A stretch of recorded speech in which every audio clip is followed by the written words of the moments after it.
여러분 안녕하십니까, 강신업 변호사입니다. 여러분, 지금 우리의 가장 관심사는 두 개죠. 하나는 뭡니까? 누가 국힘에서 1등 할 것인가? 누가 국힘에서 1등 할 것인가? 어제 오늘 지금 치열하게 지금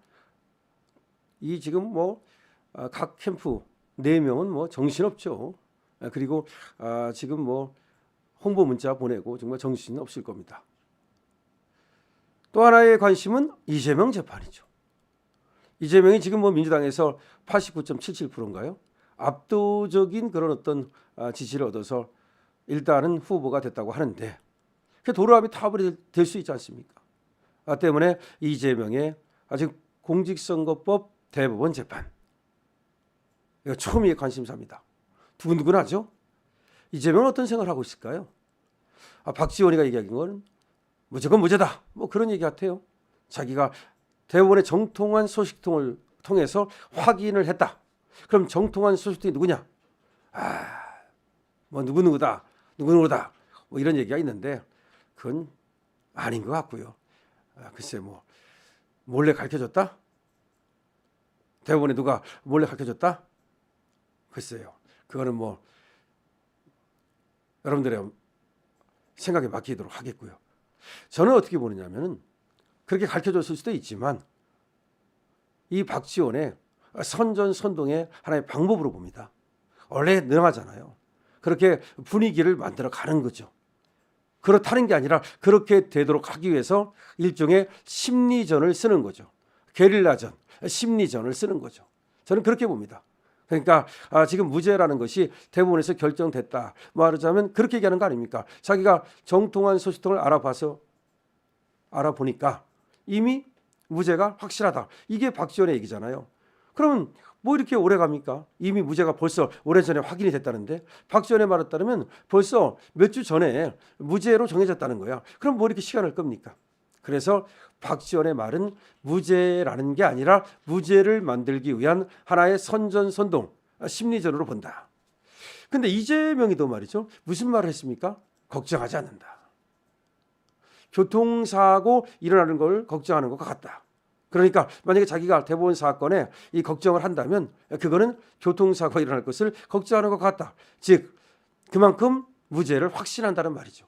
그럼 박지원의 말과 이런 이재명의 말이 누군가로부터 정보를 듣고서 하는 말일까? 그럴 수도 있습니다. 그럴 수도 있습니다. 좌파는 그야말로 또 권순위를 구워 삶았던 그런 능력을 갖고 있기 때문에 그러지 말라는 법이 없습니다. 하지만 저는 꼭 그러리라고 생각하지는 않습니다. 그래도 조희대 대법원장을 믿고 싶고, 그래도 대법관들을 일단은 믿고 싶습니다. 왜냐? 이재명의 말이 맞다면, 박지원의 말이 맞다면 이게 얼마나 우리가 비참한 또 꼴을 당해야 되겠습니까? 그래서 안 믿는 거예요. 저는 니들이 아무리 그래봤자 니들의 말을 믿을 수 없다는 거야. 이재명이 그렇다고 해서 이재명의 말을 믿습니까? 박지원이 그렇다고 해서 박지원의 말을 믿습니까? 아니죠. 저는 안 믿습니다. 그래서 나와봐야 안다는 거죠.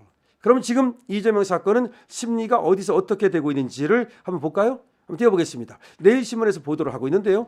이재명 사건이 심리가 어떻게 진행되고 있는지, 어디서 진행되고 있는지를 볼게요. 전업 해부 후에 3일 만에 2번 심리를 한 건 아시죠? 22일, 24일. 철통 보안, 전원 합의실 관심 집중, 이렇게 제목을 달고 있는데요. 이재명 이 공직선거법 위반 사건에 대한 대법원 전원합의체 심리가 지금 철통 보안 속에 이루어지고 있다라고 시작을 합니다. 그리고 조희대가 대법원장, 여기가 재판관, 조희대 대법원장이 재판장을 맡고 있는 거고요. 지금 잘못 썼네요. 재판관 조희대 대법원장이 아니라 재판장 조희대 대법원장, 그리고 주심은 박영재 대법관, 이렇게 되는 거죠. 이렇게 해서 지금 상고심 심리를 하고 있는데, 심리에서는 재판장인 조 대법원장의 주재하에, 재판장이니까 주심인 박영재 대법관이 사건 개요를 설명하고 대강의 절차와 쟁점 등을 논의한 것으로 알려지고 있다. 그러니까 재판장이 조희대니까 조희대가 주재를 하죠. 그리고 박영재 대법관이 주심을 맡았으니까 이 사건의 개요는 어떻고, 그다음에 절차를 어떻게 하고, 쟁점은 뭐고, 이런 것들을 쭉 브리핑을 하죠. 대법관들은 재판연관들이 준비한 검토 보고서 등 자료를 바탕으로 해서 이재명의 김문기 성남도시개발공사 개발 1처장 및 백현동 관련 발언을 어떻게 해석할 것인지, 어떻게 평가할 것인지 실체적 쟁점에 대한 본격적 논의를 진행했다는 거죠. 본격적 논의가 진행됐다는 겁니다. 22일 첫 전합심리에서 대강의 절차와 쟁점을 논의하고 나서 이틀 만에 실체적 쟁점에 대한 심도 있는 논의를 이어가면서 속도를 냈다는 겁니다.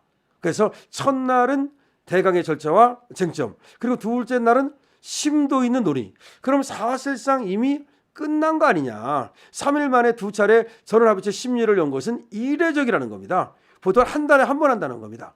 근데 3일 만에 두 번을 했다? 이거는 사실상 끝난 게 아니냐. 법조계에서는 그래서 이와 같이 했다는 것은 바로 선고를 하겠다는 얘기로 봐도 된다. 그래서 선고가 바로 나올 가능성도 없지 않다라는 얘기가 나오는 겁니다. 그러면 전원합의체 심리는 어디에서 어떻게 이루어지느냐? 법조계에 따르면 말이죠. 서울 서초구 대법원 청사 11층입니다. 이 11층에 위치한 대법원장 집무실 옆 전원합의실에서 조희대 대법원장과 대법관 등 12명이 모여서 철저한 보안 속에 이루어지고 있다. 몇 층이라고요? 대법원 청사 11층.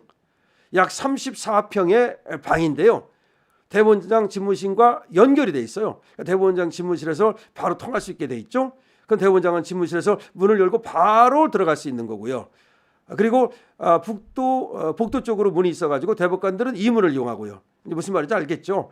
대법원장실에 붙어 있다 이 말이죠. 그래서 대법원장님은 문을 열고 자기 문을 열고 바로 들어올 수 있고 대법관들은 자기 방에서 복도를 통해서 가가지고 복도로 들어가는 거고. 그럼 이렇게 되겠죠. 대법관들이 이제 쭉 가가지고 먼저 딱 앉아 있으면 다 오셨습니다. 그러면 대법원장이 자기 방에서 마지막으로 등장을 하겠죠. 이 법관들은 말이죠. 이 계급 사이에 완전히 계급 사이야.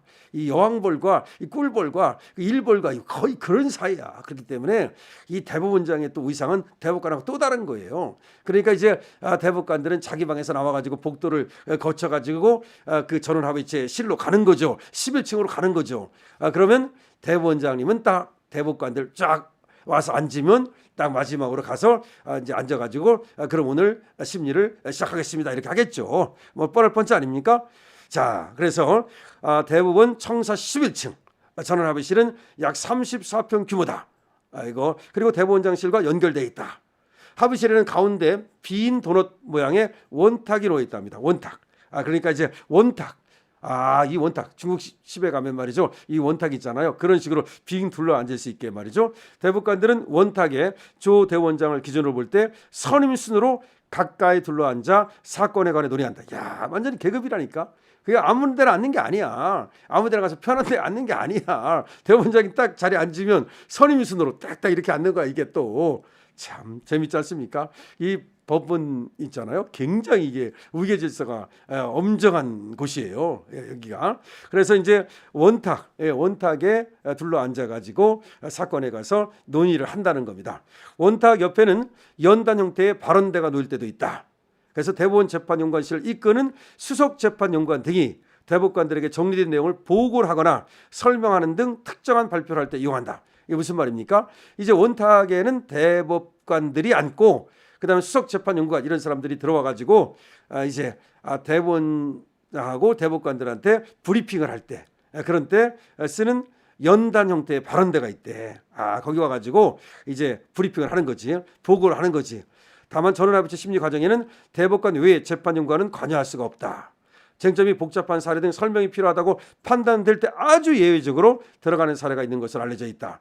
전합 심리에는 다른 애들은 잘 안 들어간답니다. 원칙적으로 전합의실에는 대법원장과 대법관만 들어가며 수석재판연구관 등이 보고하러 들어온 경우에는 대법관들이 합의에 관한 발언을 일치하지 않는다. 그렇죠. 그러니까 보고만 딱 하고 나가는 거지. 그때는 합의에 대해서는 절대 말을 하지 않는다는 거지. 그러니까 대법관들이나 대법원장이 수석재판연구관이 됐든 재판연구관이 됐든 합의에 대해서는 일치에 그 사람이 들어왔을 때는 말도 안 한다. 보고만 딱 하고 나간다. 이 공간에서 대법원 규칙 개정 등 대법관 회의를 할 때는 법원 행정처 관계자 등이 들어가는 경우도 있다. 이런 점에서 전원합의실 자체는 대법원 내에서도 일부에게만 접근이 허용되는 보안구역이다. 전원합의실이니까 이 판례를 바꾼다든지 이런 때 하는 거거든요. 그리고 아주 중요한 사건에 대해서 전원합의실에서 전원합의체 판결을 하는 거기 때문에 일종의 보완구역이다. 대부분은 또 내부 논의 내용을 외부에서 알 수 없도록 전문가를 불러서 도청 방지 장치를 테스트하는 등 보안 유지에 전력을 기울인다. 한편 대법관들은 앞으로 전원합의실에서 한두 차례 이상 더 심리를 진행할지 이거는 지켜봐야 되겠습니다만은 그 다음에 최종적으로 다수결로 결론을 도출할 것으로 관측된다. 그렇기 때문에요. 지금 이재명이 저렇게 자신하는 게 아니에요. 아니 박지원의 자신이 결론이 나왔다는 게 말이 됩니까? 지금 아직 합의를 안 했는데 지금 헌법재판관은 편결이라고 여기는 합의라는데 합의는 어떻게 하느냐? 맨 후임순으로 자기 의견을 말하는 거예요. 그러면 쭉쭉쭉 그다음에 마지막에 대법원장이 자기 의견을 말하고서 이제 다수 의견과 소수 의견으로 나눠 가지고 다수 의견, 소수 의견 그래서 판결문 쓰고 발표하는 거예요. 근데 지금 뭐 결과 나온 것처럼 이재명이 마치 무죄를 받은 것처럼 이게 말이 됩니까 이게? 자, 지금 대법원 11층에서는 무슨 일이 벌어지고 있을까요? 제가 상세하게 지금 어떻게 전원합의체 심리가 이루어지는지를 여러분께 말씀을 드렸습니다. 상당히 말이죠. 흥미진진하죠. 그러니까 대법원장실 옆에 딸린 대법원 전원합의체 방에서 이제 원탁, 여기는 원탁입니다. 원탁으로 둘러앉아가지고 선임순으로 딱 둘러앉죠. 그런 다음에 심리를 하는데 필요하면 수석재판관 불러가지고 브리핑을 딱 하고 나가고. 그래서 전원합의체 같은 거, 특히 이재명 같은 건 말이죠. 아무도 안 부를 것 같아. 자기들끼리만 아주 도청 방지장치까지 해놓고 보안구역에서 아무도 접근이 안 되는 가운데 심리를 진행한다는 겁니다. 여러분, 이재명 유죄가 심리될 가능성을 충분히 우리는 기대할 수 있습니다. 지금 헌법재판소 때문에 그다음에 이재명의 의세가 등등하니까 아주 기세 등등하니까 하나만하다. 그렇지 않습니다. 기대를 끝까지 가져야죠. 설사 말이죠. 좋지 않은 결과 나온다 하더라도 끝까지 우리는 이재명의 유죄를 외쳐야죠. 강신업 TV입니다.